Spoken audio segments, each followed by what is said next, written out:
Hello दोस्तों, नमस्कार। Hindi academy platform पर आप सबका स्वागत है। तो कैसे हैं आप लोग? आशा करती हूँ अच्छे होंगे, स्वस्थ होंगे, मस्त होंगे और खूब पढ़ाई कर रहे होंगे। तो चलिए, आज हम 4-6 लेखक हैं, उनका जन्म मैं ट्रिक से आपको याद कराऊंगी। आपको एक ही बार में याद हो जाएगा, हमेशा हमेशा के लिए। ओके, तो चलिए बिना देर किए हुए शुरू करते हैं। और हाँ, एक बात, आप चैनल पे नए हैं, ऐसे ट्रिकेज वीडियो पाने के लिए आप चैनल को सब्सक्राइब कर लीजिए और बेल आइकन प्रेस कर लीजिए, जिससे वीडियो की हर नोटिफिकेशन आप तक पहुंच जाया करें। तो चलिए बिना देर किए हुए ट्रिक से लेखकों का जन्म देखते हैं।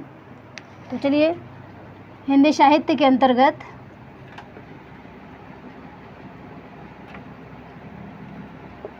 लेखकों का जन्म, लेखकों का जन्म, ठीक है। तो देखिए, पहला ट्रिक है, कुबेर और दुष्यंत ने शंकर शेष का डमरू बजाया।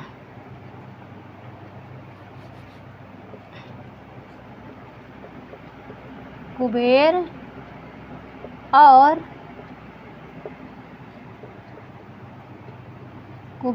और दुष्यंत ने शंकर शेष का डमरू बजाया। देखिए, कुबेर और दुष्यंत ने शंकर शेष का डमरू बजाया। कब बजाया बताइए? 1933 ईस्वी में, 1933। तो इतने लोगों का जन्म कुबेर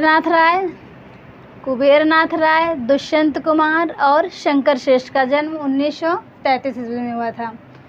ठीक है, तो चलिए हमारे दूसरे हैं, एक हो गए ये। दूसरे नंबर पे आते हैं, हरिशंकर परसाई ने विवेक से काम लिया।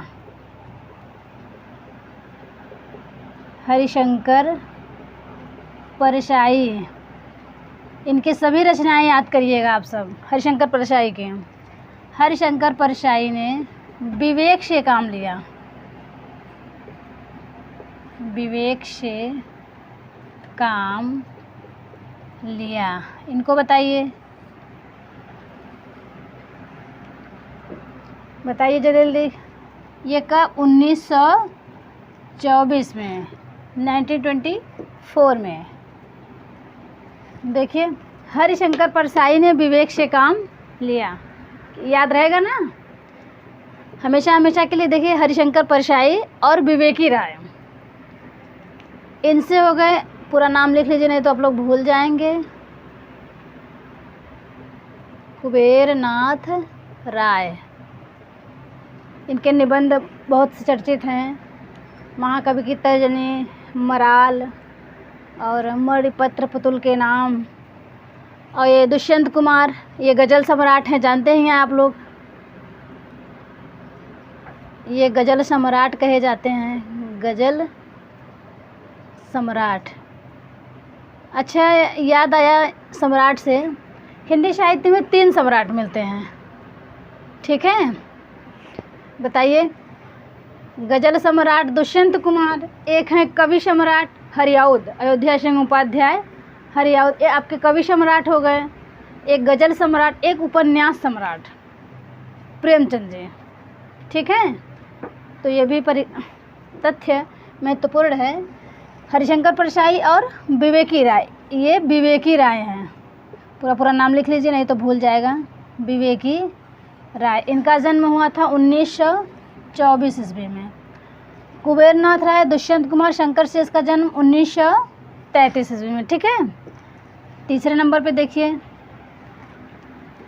मोहन ने विद्या अर्जित की।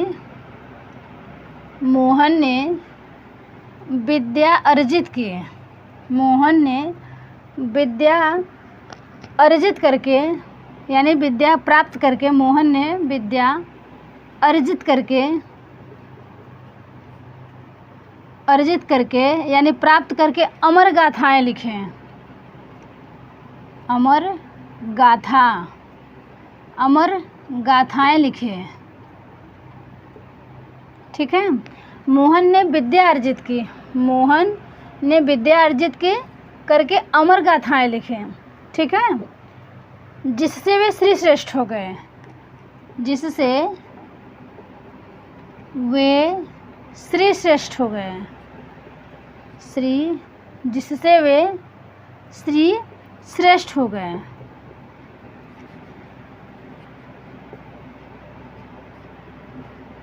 श्रेष्ठ हो गए। देखिए, मोहन ने विद्या अर्जित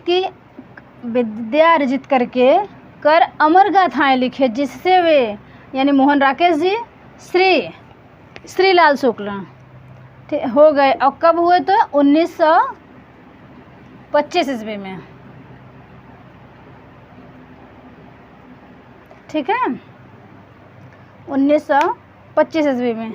तो जैसे मोहन राकेश भी चर्चित लेखक रहे हैं। इनके नाटक आप लोग जानते ही होंगे। आधे अधूरे हो गए, आषाढ़ का एक दिन हो गया, लहरों के राजंश हो गए, पैर तले की ज़मीन हो गई। इनके ये जो 4 नाटक महत्वपूर्ण हैं, इनको आल आपे से याद कर लीजिए, ये भी आपको याद हो जाएगा।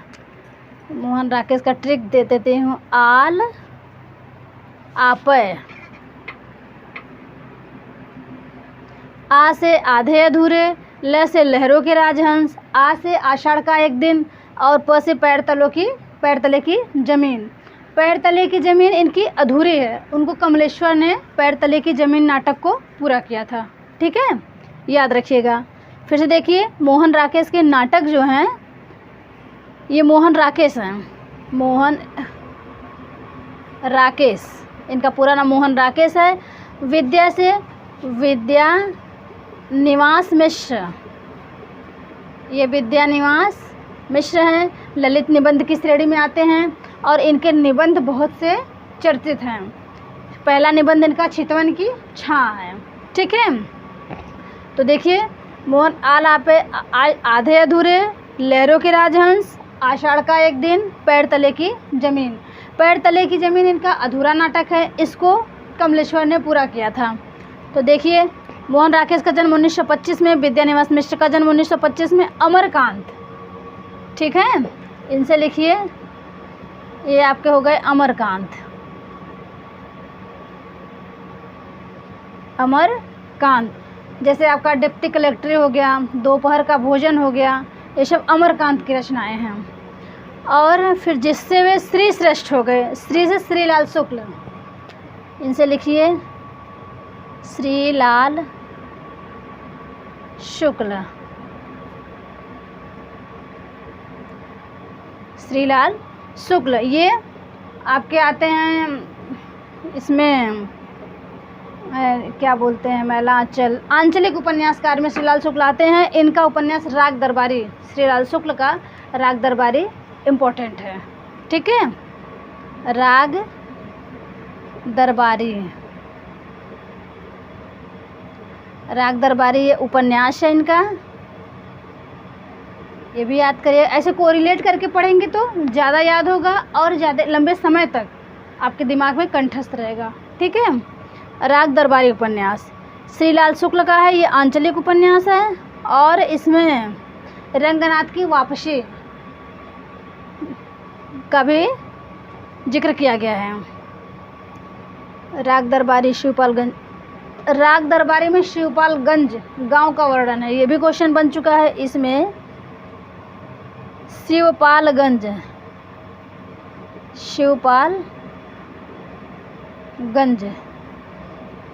शिवपालगंज का वर्णन है।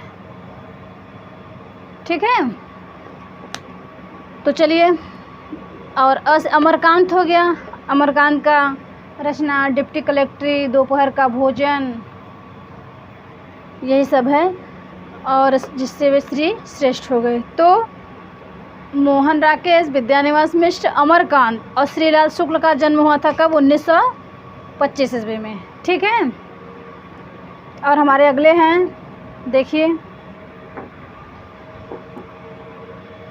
कहाँ यहाँ पे आएगा। चलिए इसको मिटा के फिर से लिखते हैं।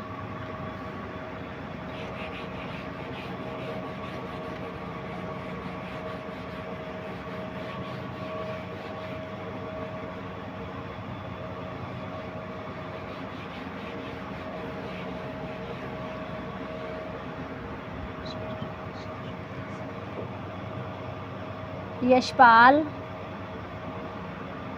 भगवती चरण वर्मा, भगवती चरण वर्मा, भगवती चरण वर्मा से यशपाल भगवती चरण वर्मा से लक्ष्मी नारायण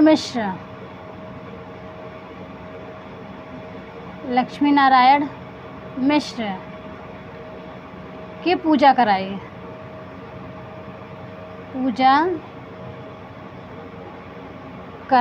कब कराई? तो 1903 में।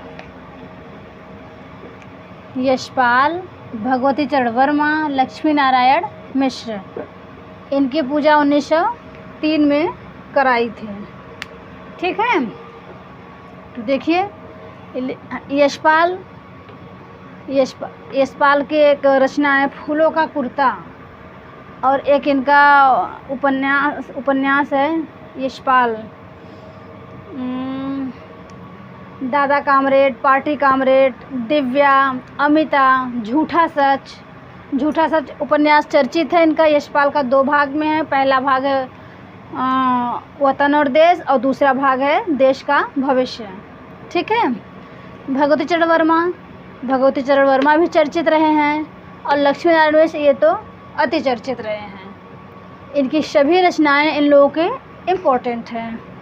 चलिए यशपाल का ये जो लिखा है झूठा सच, ये बहुत महत्वपूर्ण है, इसको आप लोग ध्यान रखिएगा। ये 2 भाग में लिखा गया है, वतन और देश, देश का भविष्य। चलिए यही नोट कर लीजिए। झूठा सच इनका उपन्यास है, झूठा सच यशपाल का है।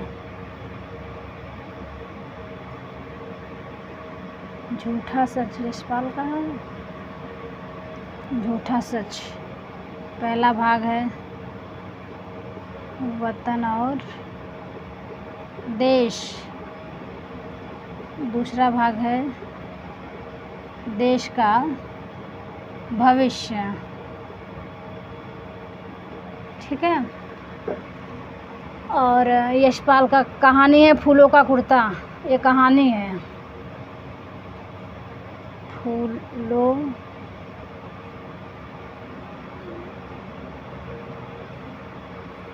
फूलों का कुर्ता। और ये उपन्यास है यशपाल का। झूठा सच हो गया, दिव्या हो गया, अमिता हो गया,